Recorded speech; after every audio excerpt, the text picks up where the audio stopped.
2021년 11월 미국 국방부가 극비로 봉인해 왔던 한 기밀 문서가 세상의 모습을 드러냈습니다.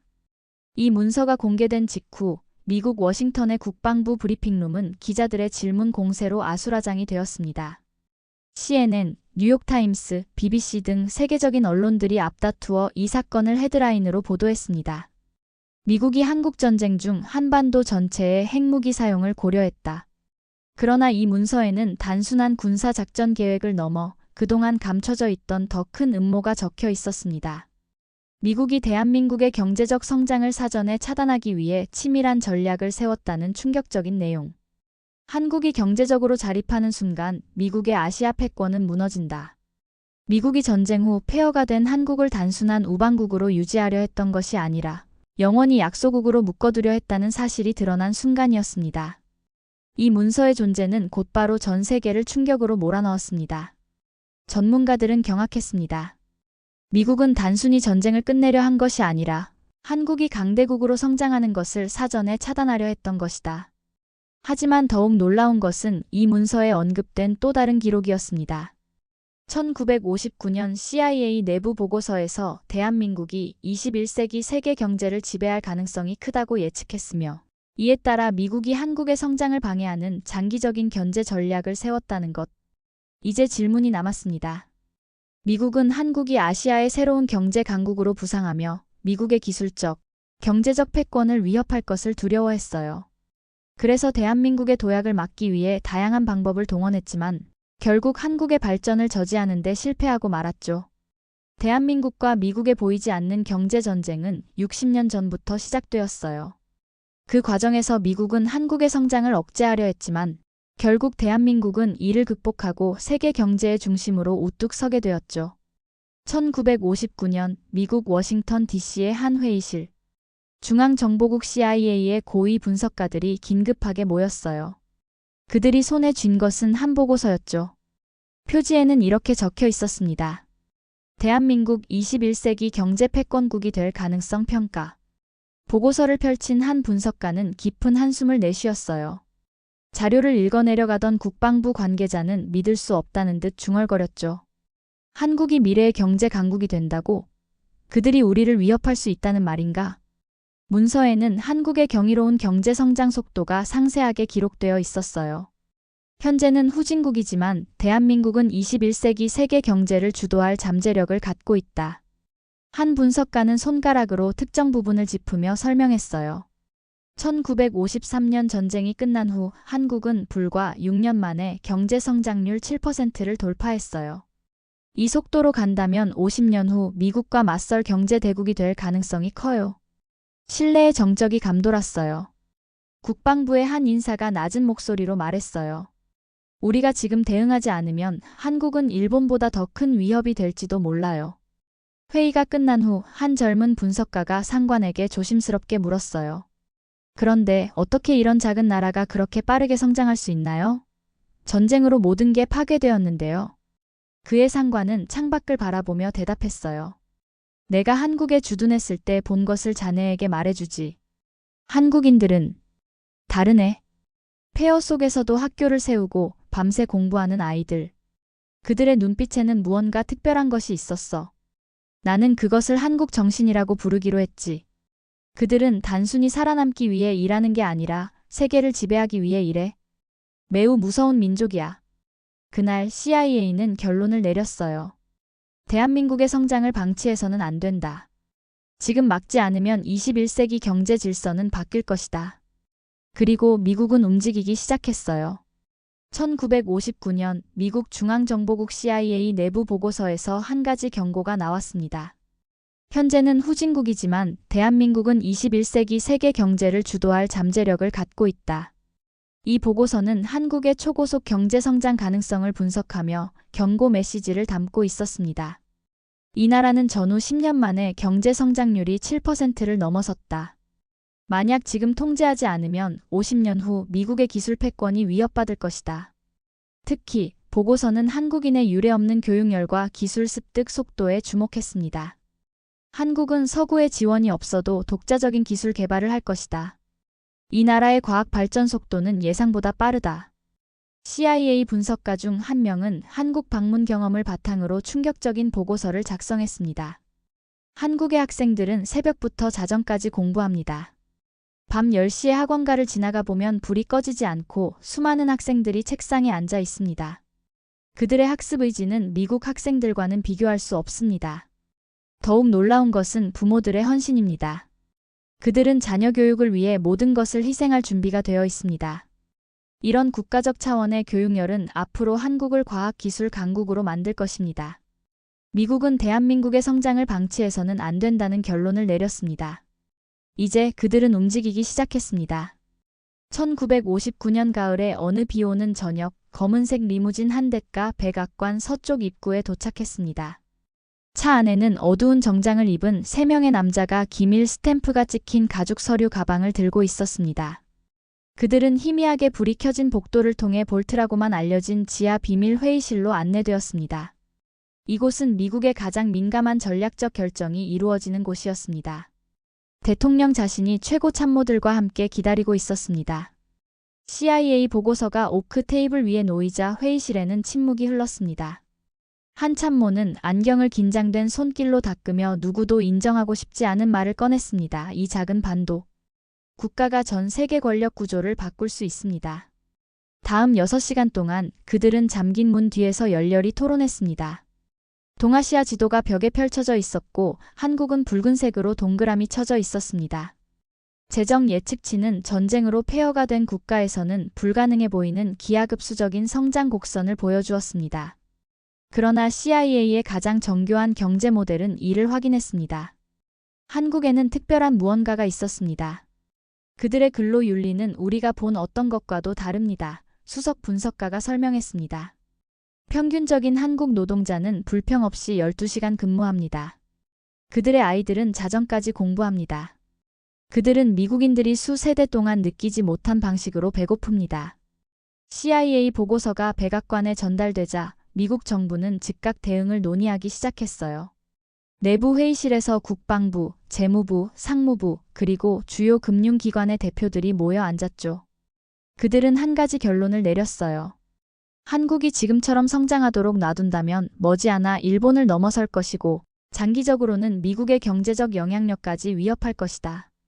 냉전 시대였던 당시 미국은 세계 경제를 주도하는 위치를 확고히 유지하고 있었어요. 일본은 이미 경제 성장의 길을 걸었고 중국은 아직 본격적으로 떠오르지 않은 시점이었죠. 하지만 한국은 예상을 뛰어넘는 경제 성장률을 기록하고 있었고 이를 그냥 둘 수 없다는 결론이 내려졌어요. 한 정보 분석가가 슬라이드 프로젝터를 켜며 말했어요. 이것을 보십시오. 한국에서는 밤 10시에도 공장 불빛이 꺼지지 않습니다. 학생들은 새벽 5시에 일어나 자정까지 공부합니다. 우리가 예측한 모든 성장 모델을 초과하고 있어요. 국방부 장관이 테이블을 손으로 치며 말했어요. 그들의 집념은 거의 미친 수준입니다. 누구도 그렇게 오래, 그렇게 열심히 일하지 않아요. 하지만 그들은 합니다. 그리고 그것이 위험한 겁니다. 재무부 장관은 조용히 덧붙였어요. 한국인들은 단순히 잘 살기 위해 일하는 게 아닙니다. 그들은 세계를 정복하기 위해 일합니다. 그들의 눈빛에서 그것이 보여요. 미국 정부는 한국의 산업 발전을 늦추기 위해 특정 기술의 이전을 차단하기 시작했어요. 일본과 협력해 반도체 원천 기술을 독점하며 한국 기업들이 해외에서 최신 반도체 장비를 구매하지 못하도록 막았어요. 특히 미국의 반도체 기업들은 한국 기업들에 대한 기술 이전을 거부하고 핵심 부품의 수출도 제한했죠. 이로 인해 삼성전자와 현대전자 같은 기업들은 독자적인 기술 개발을 강요받았어요. 워싱턴에서는 한국과의 기술 협력을 금지하는 비밀 조항이 논의되었죠. 미국 정부는 주요 반도체, 전자기기, 항공기술의 한국 이전을 철저히 차단하기 시작했어요. 한 일화는 당시 미국의 태도를 잘 보여줍니다. 1976년 삼성의 이병철 회장이 미국 최대 반도체 기업 중 하나를 방문했을 때였어요. 그가 기술 협력을 제안하자 미국 기업의 CEO는 비웃으며 말했다고 해요. 한국인들이 반도체를 만든다고요? 아마 100년은 더 기다려야 할 겁니다. 당신들은 농사나 짓고 옷이나 만드세요. 이병철 회장은 그날 저녁 호텔 방에서 노트에 이렇게 적었다고 합니다. 그들은 우리를 영원히 가난하게 만들려 한다. 하지만 우리는 그들을 놀라게 할 것이다. 반드시. 미국의 내부 문서에는 한국이 반도체 기술을 확보하는 순간 일본과 미국의 경제적 우위가 위협받을 것이라는 경고가 담겨 있었어요. 그만큼 한국의 기술 발전을 경계했던 거죠. 미국은 일본과 협력해 한국이 첨단 기술을 독자적으로 개발하는 것을 막았어요. 일본 정부는 한국 기업들이 해외에서 최신 반도체 장비를 구매하지 못하도록 로비를 벌였고, 일본의 전자기업들은 핵심 부품 수출을 제한하며 한국의 기술 발전을 방해했어요. 한국 기업들이 최신 기술을 도입하려 할 때마다 미국의 제재와 일본의 방해가 따랐죠. 한국이 단기간에 선진국 반열에 오르는 걸 막으려는 전략이었어요. 하지만 그들이 생각하지 못한 변수가 있었어요. 한국은 단순히 외국 기술을 들여오는 나라가 아니었어요. 끊임없이 연구하고 부족한 환경에서도 새로운 기술을 창조해내는 사람들이 있었어요.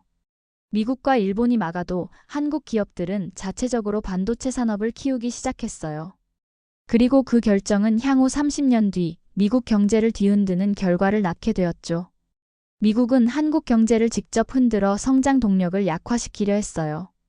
1997년 한국은 갑작스러운 IMF 외환위기를 맞았어요. 그러나 단순한 경제적 실수로 인해 벌어진 일이 아니었죠.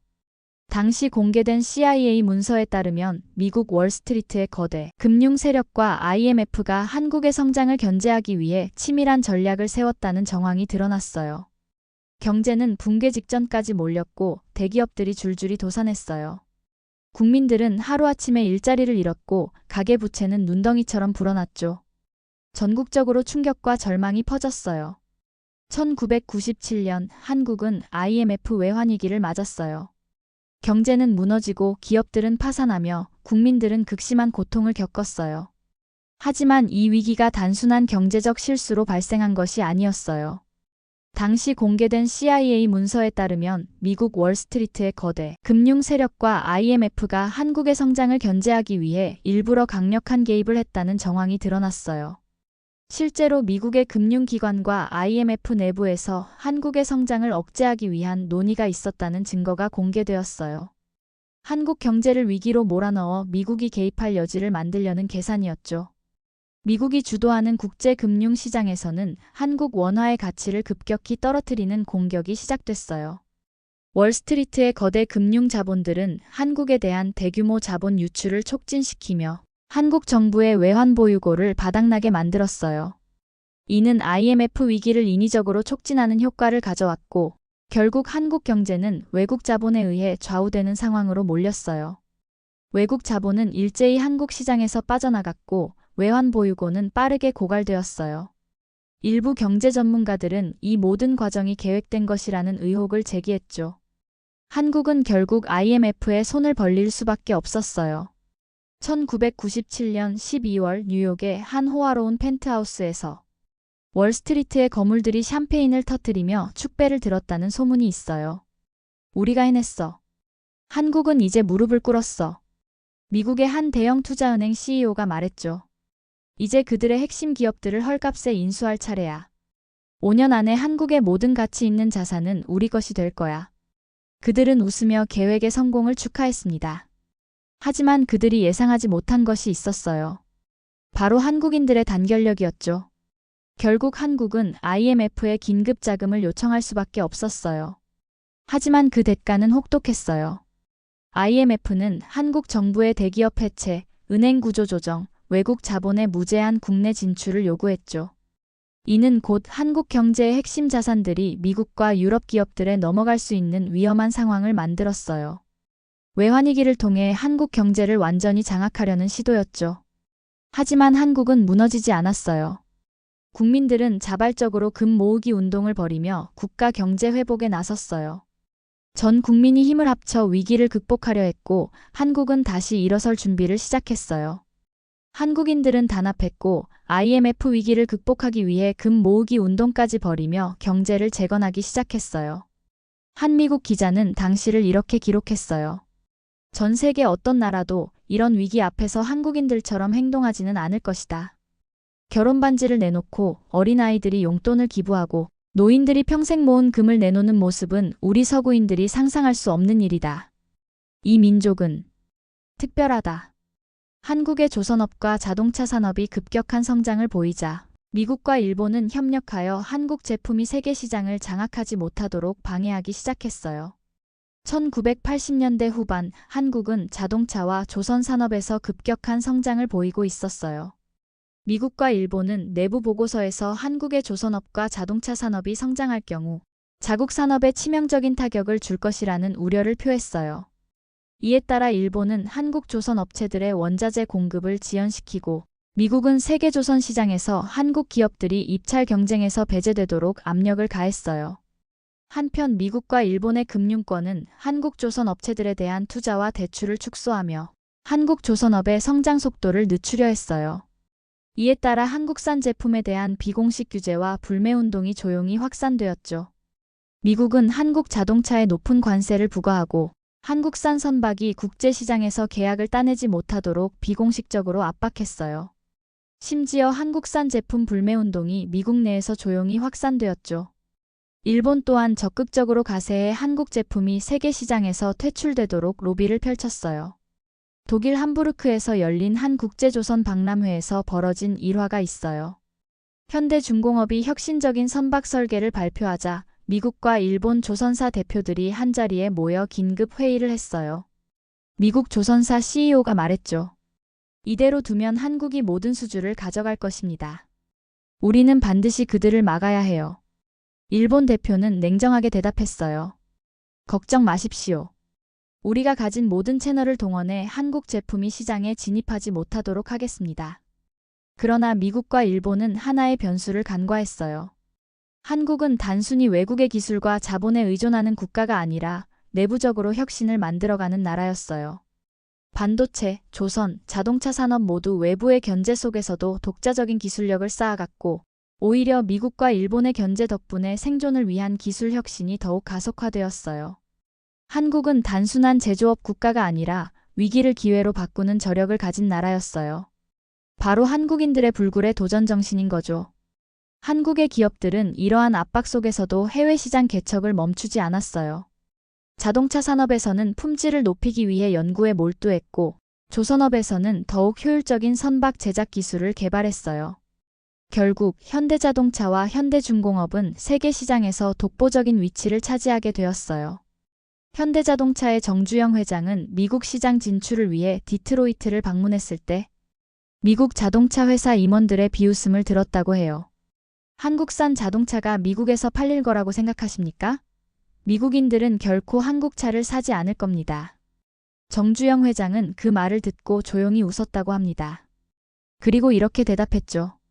10년 후에 다시 만납시다. 그때는 당신들이 우리에게 배우러 올 겁니다. 그 임원들은 크게 웃었지만 정확히 10년 후 현대자동차는 미국 시장에서 놀라운 성장을 이루었고 그 임원들은 정말로 한국을 찾아와 현대의 생산 방식을 배우기 시작했어요. 미국이 한국을 막기 위해 쏟아부었던 노력들은 결국 실패로 돌아갔어요. 그리고 21세기가 되자 한국은 세계 경제의 중심으로 떠오르게 되었어요. 2000년대 초반 미국 실리콘밸리의 한 기업 이사회에서 긴급 회의가 열렸어요. 의제는 단 하나, 삼성전자의 도전에 어떻게 대응할 것인가였죠. 믿기 어렵겠지만 그들이 우리를 따라잡았습니다. 아니, 이미 일부 분야에서는 우리를 앞서고 있어요. 한 임원이 떨리는 목소리로 말했어요. 회의실 스크린에는 세계 반도체 시장 점유율 그래프가 띄워져 있었어요. 한국 기업들, 특히 삼성전자의 성장 곡선이 가파르게 상승하는 반면 미국 기업들의 선은 점점 아래로 향하고 있었죠. 30년 전 우리는 그들에게 기술을 팔지 않기로 했어요. 그들이 자체 기술을 개발할 능력이 없다고 생각했죠. 그런데 지금 보세요. 그들은 우리가 상상도 하지 못한 기술을 만들어내고 있습니다. 세계 반도체 시장에서 한국 기업들이 주도권을 잡기 시작하자 미국 기업들은 큰 충격을 받았어요. 그들이 그토록 막으려 했던 상황이 현실이 된 것이죠. 조선업에서도 비슷한 일이 벌어졌어요. 한때 세계 조선업을 주도하던 미국과 유럽 기업들이 한국 기업들에게 주도권을 내주기 시작했어요. 현대중공업, 삼성중공업, 대우조선해양은 세계 시장 점유율 1, 2, 3위를 차지했고 기술력에서도 앞서 나갔죠. 미국 국방부에서 열린 비공개 회의에서 한 고위 관료는 한국의 부상에 대해 우려를 표했어요. 우리는 그들을 막으려 했지만 결국 실패했습니다. 지금 그들은 전 세계 핵심 산업의 주도권을 잡고 있어요. 특히 반도체와 배터리 같은 첨단 분야에서는 우리가 그들을 따라가기 어려울 정도입니다. 이제 미국은 선택의 기로에 서게 되었어요. 계속해서 한국을 견제할 것인가, 아니면 그들과 협력하여 새로운 글로벌 질서를 구축할 것인가? 하지만 이미 시장은 결정을 내렸어요. 소비자들은 더 좋은 제품을 선택했고 그것은 바로 한국 제품이었죠. 삼성의 스마트폰, LG의 TV, 현대의 자동차가 세계 곳곳에서 사랑받기 시작했어요. 그러나 미국과 일본은 하나의 변수를 간과했어요. 한국은 단순히 외국의 기술과 자본에 의존하는 국가가 아니라 내부적으로 혁신을 만들어가는 나라였어요. 반도체, 조선, 자동차 산업 모두 외부의 견제 속에서도 독자적인 기술력을 쌓아갔고 오히려 미국과 일본의 견제 덕분에 생존을 위한 기술 혁신이 더욱 가속화되었어요. 한국은 단순한 제조업 국가가 아니라 위기를 기회로 바꾸는 저력을 가진 나라였어요. 바로 한국인들의 불굴의 도전 정신이 이를 가능하게 만들었죠. 이러한 도전 정신은 21세기에 들어서면서 더욱 강력한 성과로 이어졌습니다. 2010년 미국의 주요 경제지는 충격적인 기사를 실었습니다. 미국과 유럽, 일본 등 전통적인 기술 강국들을 제치고 한국이 1위에 올랐다는 놀라운 결과였습니다. 특히 반도체, 디스플레이, 배터리, 조선, 통신 장비 분야에서 한국은 압도적인 경쟁력을 보였습니다. 미국 비즈니스위크의 기사는 이렇게 분석했습니다. 한국은 1960년대 세계에서 가장 가난한 나라 중 하나였습니다. 그러나 불과 50년 만에 그들은 세계 최고의 기술 국가가 되었습니다. 이것은 역사상 유례없는 성공 사례입니다. 특히 놀라운 것은 미국과 일본 등 강대국들의 지속적인 견제 속에서 이루어낸 성과라는 점입니다. 이제 한국은 더 이상 약소국이 아닙니다. 한때 미국이 두려워했던 그 예측은 현실이 되었고 대한민국은 세계 경제의 중심에 우뚝 서게 되었습니다. 하지만 한국의 도전은 여기서 끝나지 않았습니다. 2020년대에 들어서면서 대한민국은 AI, 배터리, 전기차, 우주산업, 바이오테크 등 첨단 산업에서도 글로벌 주도권을 잡기 시작했습니다. 한국 기업들은 반도체 시장을 넘어 미래 기술의 핵심 플레이어로 자리 잡고 있습니다. 특히 삼성, SK, LG, 현대 등 주요 기업들은 세계 시장을 선도하는 브랜드로 자리 잡으며 글로벌 기업들과 어깨를 나란히 하게 되었습니다. 미국, 일본, 유럽이 견제했던 한국의 기술력은 이제 세계 경제의 중심에서 더욱 강한 영향력을 행사하고 있습니다. 한국의 성장은 단순한 경제적 성공이 아니라 한 국가가 지속적인 도전과 혁신을 통해 불가능을 가능으로 만든 역사적 사례로 기록될 것입니다. 대한민국은 과거의 역경을 딛고 세계 최강국들과 경쟁하는 나라로 성장했으며 앞으로도 새로운 도전을 멈추지 않을 것입니다. 미국은 더 이상 한국을 견제하는 것이 아닌 협력의 대상으로 바라봐야 할 때가 되었습니다. 이제 한국과 미국은 새로운 글로벌 경제 질서를 함께 만들어가야 합니다. 과거의 갈등을 넘어 기술과 경제의 파트너로서 협력할 때 비로소 진정한 동맹의 가치가 완성될 것입니다. 대한민국은 도전과 역경을 이겨내며 세계 경제의 중심에 섰습니다. 그리고 앞으로도 그 도전은 계속될 것입니다. 한국은 단순히 생존을 넘어 미래 산업을 선도하는 국가로 나아가고 있습니다. AI, 로봇공학, 바이오테크, 우주산업까지 대한민국은 더 큰 꿈을 향해 도전할 것입니다. 오늘의 이야기는 여기까지입니다. 오늘의 이야기는 역사적 사실을 기반으로 하였으며 이해를 돕기 위해 일부 각색이 포함되어 있습니다. 오늘의 이야기가 재미있으셨다면 좋아요와 댓글 남겨주세요. 못다한 이야기는 댓글에서 소통해요.